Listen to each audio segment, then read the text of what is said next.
আসসালামু আলাইকুম রহমতুল্লাহ। আমি বেহেস্তি নিজেকে জানো চ্যানেলে তোমাদের স্বাগতম। এর আগের ক্লাসে আমরা মধ্য আয়ের নিয়ম সম্পর্কে জেনেছিলাম।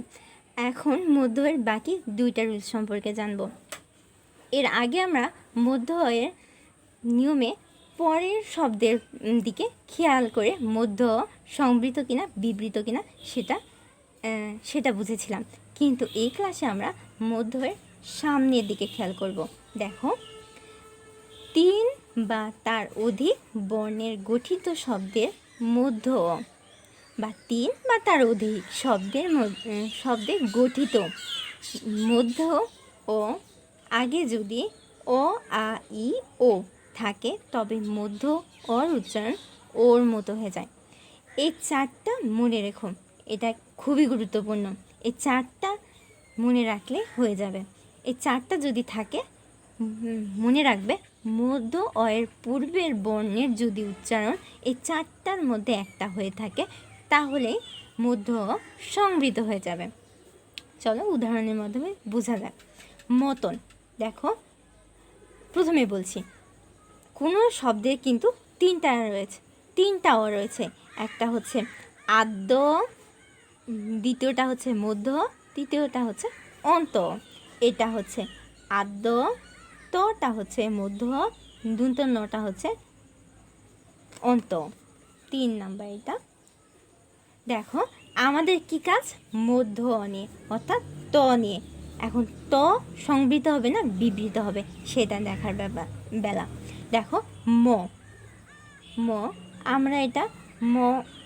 আমরা আগেই দেখেছিলাম যে ম সংবৃত হবে না বিবৃত হবে। প্রথম ক্লাসে আমরা দেখেছিলাম বিবৃত দুইটা রুলসে, যে যদি অ নাবোধক হয় তাহলে বিবৃত হয়। মতন, এটা কি নাবোধক না। দ্বিতীয় নাম্বার রুলস, আদ্য অর পরের বর্ণ যদি অ বা আর মতন উচ্চারণ হয়ে থাকে তাহলে আদ্য বিবৃত হয়। দেখো ম ত ত, অর্থাৎ আদ্যর পরের বর্ণটা কিন্তু অ উচ্চারণ হচ্ছে, তাহলে এটা কি থাকবে, বিবৃতই থেকে যাবে। এখন এখন সংবৃত হবে না বিবৃত হবে। আমি দন্তন্যটাও লিখে নিলাম মতন। দেখো এখন এর আগে আমরা দেখেছিলাম যে মধ্য কি হবে, সংবৃত না বিবৃত। তার জন্য আমরা তার পরে হ্রস্বইকার আছে কিনা, দীর্ঘইকার আছে কিনা, ঋকার আছে কিনা, বর্গীর জয় আছে কিনা এসব দেখেছিলাম। কিন্তু এখন দেখো এর কিছু আছে কি, কিছুই নেই, দন্তন্য রয়েছে। তাহলে আমি এখন কিভাবে বুঝবো? এখন আমাকে তো এই মধ্য এর পূর্বের শব্দের পূর্বের বর্ণের দিকে খেয়াল রাখতে হবে। দেখো যদি পূর্বে মধ্যে ও বা আ এ ও এই 4টার মধ্যে একটা ধ্বনি উচ্চারণ হয় তাহলে আমরা সেটা সংবৃত করে দেব। দেখো ম পেয়ে গেছি, এই যে অ এর উচ্চারণ রয়েছে, তাহলে এটা আমি সংবৃত করে দেব মতন। আনন, একই নিয়মে দেখো আ নুন, এখন সংবৃত হবে না বিবৃত হবে, অর্থাৎ ওর মতন উচ্চারণ হবে নাকি স্বাভাবিক হবে। দেখো আমার দন্ত নয়ের পরে কিন্তু কোনো হ্রস্বইকার নেই, দীর্ঘইকারও নেই, ওই রুলস নেই। এখন আমাকে নজর দিতে হবে মধ্য এর পূর্বের নিয়ম অনুসারে। দেখো পূর্বে কিন্তু অ আ ই ও এই 4টার মধ্যে আয়ের সাথে মিল রয়েছে। দেখো আ, তাই এখানে আমি মধ্য সংবৃত করে দিলাম আ নুন। তারপর তোষণ, দেখো তওকারে তো, আমরা পূর্বে দেখেছিলাম, প্রথম ক্লাসে দেখেছিলাম মূর্ধন্য ষ হলে সেটা তালবর্ষ হয়ে যায়। হ্যাঁ দেখো এখানে মূর্ধন্য রয়েছে, তাহলে এই পিছনে দেখলে আমাদের চলবে না, আমাদের প্রথমে দেখতে হবে। দেখো এখানে ও রয়েছে, আমার নিয়মে কিন্তু মিলে গেছে, তাহলে এখানে আমি সংবৃত করে দিলাম তোষণ। একই নিয়মে সাগর, যেহেতু শীষ দিয়ে উচ্চারণ হচ্ছে তাই তালবাস্য গ ওকারে গ, রয়ে হসন্ত। করুক, ক ওকারে ক, র ওকারে র, কয়ে হসন্ত। এখন 6 নাম্বার রুলস, বাংলা ভাষায় তৎসম, মনে রেখো তৎসম শব্দের একক ব্যবহারের শেষে হসন্ত হয়। তৎসম, দেখো মেঘ বানানের মেঘ একটা তৎসম শব্দ, এটা যদি একক বানান হয় তাহলে দুঃখিত বন্ধুরা,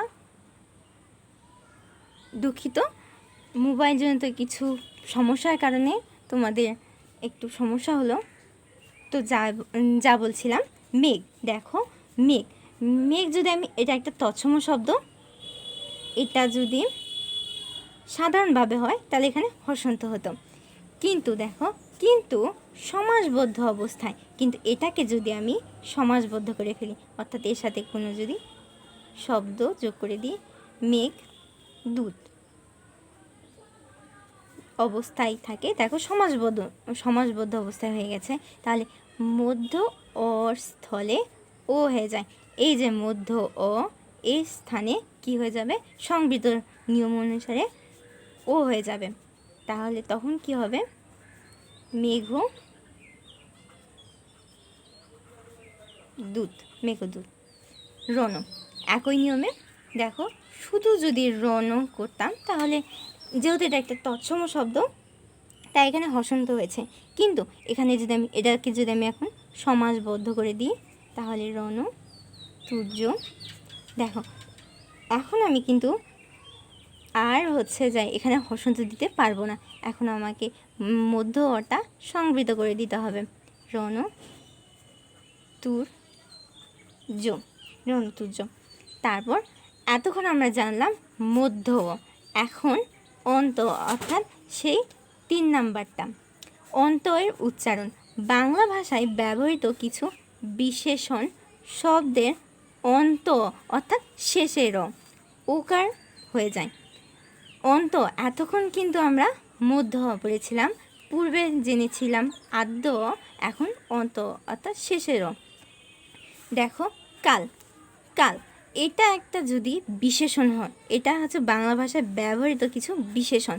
এখন বলা হয় যদি কালো চুল, তাহলে দেখো কালো চুল, কালো চুল, এটা কি হয়ে গেল, বিশেষণ হয়ে গেল না। আমি কি বলতে পারবো কাল চুল? না, তাহলে সেটা তো বিশেষণ না। তো যখন এটা বাংলা ভাষায় ব্যবহৃত কিছু বিশেষ কোনো বাক্যে যদি আমার বিশেষণ করার প্রয়োজন হয়, তখন কিন্তু অন্ত মানে শেষের অ কিন্তু ওকার হয়ে যায়, অর্থাৎ সংবৃত হয়ে যায়। দেখো এই জন্য আমি এবার ল ওকারে ল দিয়েছি। ঠিক একই রকম ভালো, ভালো মেয়ে, খাটো, খাটো জামা, এত, এই দুইটা রুলস থাক, কারণ এর সাথে আরও একটা সম্পর্ক রয়েছে, এ ধ্বনির নিয়ম রয়েছে।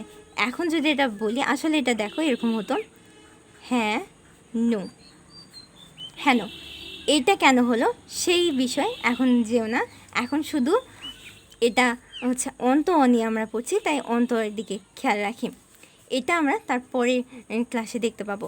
কিন্তু এগুলো যদি বিশেষ রূপে ব্যবহৃত হয় তাহলে কিন্তু কালো হবে না, তখন কাল, এখানে হসন্ত হয়ে যাবে, ভালো, এরকম।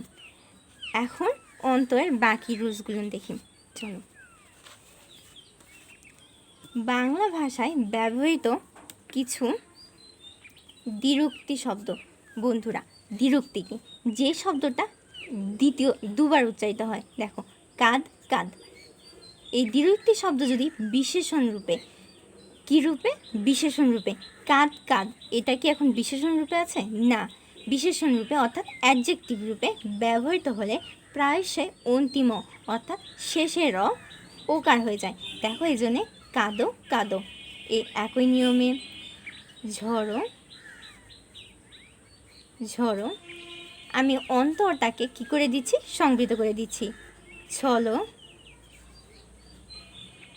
ছলো, বড়, বড়, এগুলো সব কি কিন্তু কি বিশেষণ বা অ্যাডজেক্টিভ। কিন্তু খড় খড়, কর কর, খড় খড়, মর্মর, গড়গড়, তরতর, এই 5টা শব্দ ব্যতিক্রম, এই 5টার ক্ষেত্রে এই রুলস মেনে চলবে না, অর্থাৎ কখনোই করো করো, খড়ো খড়ো, মরো মরো, গড়ো গড়ো, তর তর হবে না। এখন দেখো 3 নাম্বার রুলস, আন প্রত্যয়ন্ত শব্দের অন্তিম অ, অর্থাৎ অন্তিম অ মানে কি, শেষের ও কারন্ত হয়ে যায়। দেখো খেলান, খেলান। এটা যদি আমি প্রত্যয় করি তাহলে কি হয়? খেল, রুট ওভার খেল যোগ আন, খেলান, এটা হয়ে যায়। এইসব ক্ষেত্রে এখানে যদি এই যে সবার শেষে আন রয়েছে এটা আন হয়ে যাবে, তাহলে এটা কি হবে? খেলানো, খেলানো। একই নিয়মে করানো, শেখানো। কারণ আন প্রত্যয়ন্ত শব্দের অন্তিম ও কারান্ত হয়ে যায়। এই যে দেখো অন্তিম ও ওকার সংবৃত হয়ে গেছে। এখন 4 নাম্বার রুলস, ত বা ইত প্রত্যয় যুগে সাধিত শব্দের অন্ত ও কারান্ত ওর মতো অর্থাৎ সংবৃতর মতন হয়ে যায়। এর আগে কি দেখলাম? আন হলে, আর এখন কি? ত বা ইত প্রত্যয় যুগে। দেখো মতো কি রয়েছে? ত রয়েছে। বন্ধুরা আমরা কিন্তু এর আগেও একটা দেখেছিলাম, সেটা হচ্ছে মন। ওখানে আমরা কি দেখেছিলাম? এটাও কিন্তু এক অক্ষর, মতো, এটা কিন্তু এক অক্ষর। মন এটাও কিন্তু এক অক্ষর, কিন্তু এটা যখন করেছিলাম তখন আমরা এটা করেছিলাম, কারণ ওটা রুলস ছিল যদি এক অক্ষরে দ্বিতীয় এক অক্ষরের পরে যদি দন্তন্য থাকে তাহলে সেটা আদ্য কি হয়ে যায়? সংবৃত হয়ে যায়। কিন্তু ওই নিয়মে কিন্তু এটা হবে না, কারণ এখানে ত রয়েছে। এই ত বা ইত থাকলে অন্ত ও হয়ে যায়, তাহলে এখানে ম কারে ম কিন্তু হচ্ছে না। ম তো কারে তো, মতো।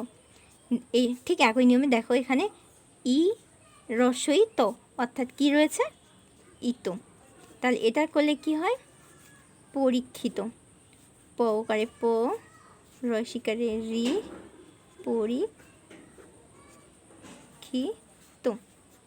দেখো আমি কিন্তু এখানে সবার শেষে ত ওকারে ত দিয়ে দিয়েছি। মেন ফোকাসটা হচ্ছে এটা। দেখো অন্ত কিন্তু ওকার হয়ে গেল, কিসের জন্য? কারণ আমার ত বা ইত প্রত্যয় শব্দের শেষে রয়েছে, সেই জন্য এখানে অন্ত সংবৃত হয়ে গেছে। এখন বিশেষ্য রূপে ব্যবহৃত হলে হসন্ত হবে, কিন্তু এগুলো যদি এই যে দেখলাম মতো, পরীক্ষিত, এগুলো যদি বিশেষ্য অর্থাৎ নাউন রূপে ব্যবহৃত হয় তাহলে কিন্তু হসন্ত হবে। দেখো মতো, গীত, মত, গীত, এগুলো কিন্তু নাউন, এগুলো নাউন। আর যদি এটা এভাবে হয়ে থাকে তাহলে পরীক্ষিত, মতো, এগুলো হলে এই নিয়ম। কিন্তু এটা যদি বিশেষ অর্থাৎ নাউন হয়ে যায় তাহলে কিন্তু এটা হসন্ত হবে। তাহলে এখানেই বন্ধুরা আজ এখানেই শেষ। পরে ক্লাসে আমরা হচ্ছে অন্তয়ের আরও নিয়ম রয়েছে সেগুলো জানবো। ততক্ষণ ভালো থাকবে, সুস্থ থাকবে। আল্লাহ হাফেজ।